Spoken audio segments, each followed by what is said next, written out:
Imagine you did everything right. You know, it's May 2022. The Terra Luna crash is happening. Yeah, absolute chaos in the markets. Right. Total chaos. Right. And you're holding this mix of Bitcoin, Solana, and Avalanche, thinking you are perfectly diversified. But then overnight, the math you relied on just completely abandons you. Exactly. Everything just plummets together. So, welcome to today's deep dive. We are looking at why standard diversification math fails so spectacularly during crypto crashes. And well, how quantitative funds actually use something called a copula model to measure the real risk hiding in your portfolio. Because, I mean, that standard math, the regular linear correlation we all use, it's basically a fair weather friend. That is the perfect way to put it. It assumes market returns follow this nice, clean bell curve. It expects symmetry. Right, but let's be real, crypto does not behave like a bell curve. No, not at all. Crypto has what we call heavy tails. So the way these tokens behave on a normal sunny Tuesday. Which is usually pretty independent, right? Yeah. Exactly. That normal behavior is just fundamentally different from how they act when the entire market is in full-blown panic mode. So the traditional correlation number you see on a dashboard, it's basically just an average that gets totally blown up by extreme weather. Yeah, pretty much. So if linear math is blinding us to these synchronized crashes, how do quants actually separate the normal daily wiggles from the panic? Well, they use a statistical tool called a copula. And the brilliance of a copula, which actually goes back to something called Sklar's theorem, is that it completely decouples two things. Decouples what exactly? So it isolates the marginal behavior, meaning how a single token moves on its own. It separates that individual volatility from the dependent structure. Oh, I see. The dependent structure being like the hidden gravity pulling multiple assets down together when things get ugly. Precisely. Think of it like a sound engineer at a mixing board. If you are recording a band, you want to adjust the bass guitar's volume separately from the overall rhythm of the song, right? Right. You don't want to just turn the whole master track up or down. Exactly. So a copula acts like that mixing board. It strips away the individual volume of, say, Bitcoin's daily price drops and Solana's daily price drops. And then it just lets you look purely at the underlying rhythm of how often they crash at the exact same time. Yes. And we call that tail dependence. Tail dependence. So that's really just measuring the exact probability of the absolute worst-case scenario happening all at once. Right. And getting that probability wrong is catastrophic. I mean, look at the 2008 financial crisis. Oh, man. Yeah. Didn't Wall Street rely on a very specific model back then? They did. They relied heavily on the Gaussian copula.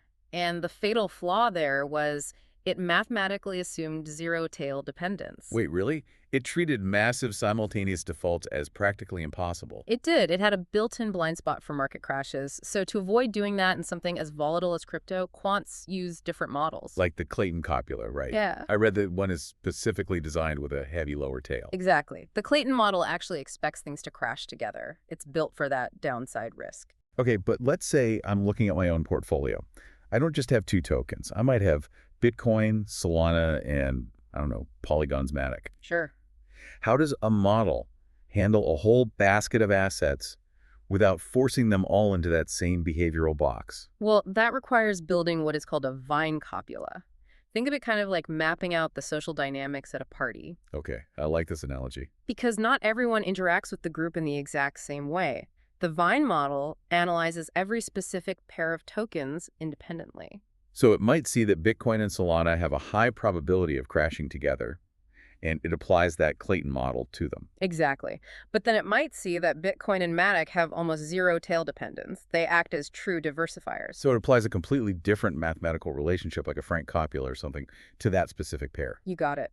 And when you map out the entire crypto party this way, the true risk picture is honestly alarming. How bad is it? Well, when you look at the raw data using these tailored models, you find that standard correlation math underestimates extreme crypto crash risk by like 30 to 40%.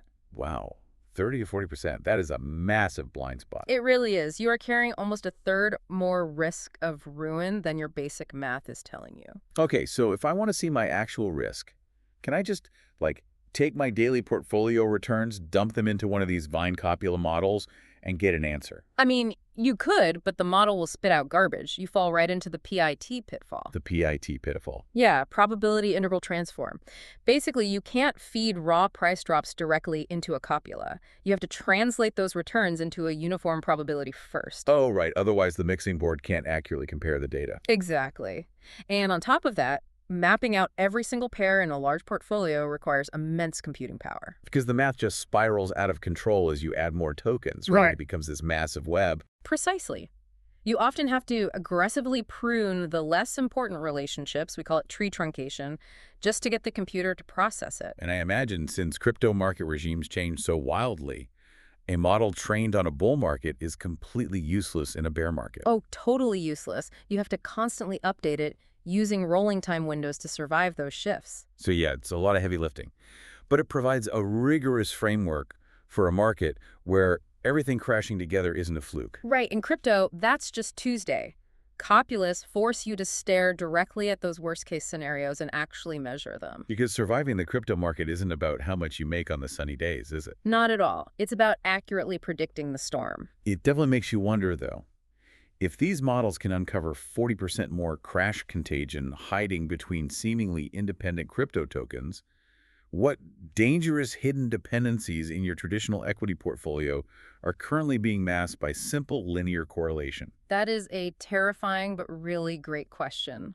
Definitely something for you to think about. Until next time.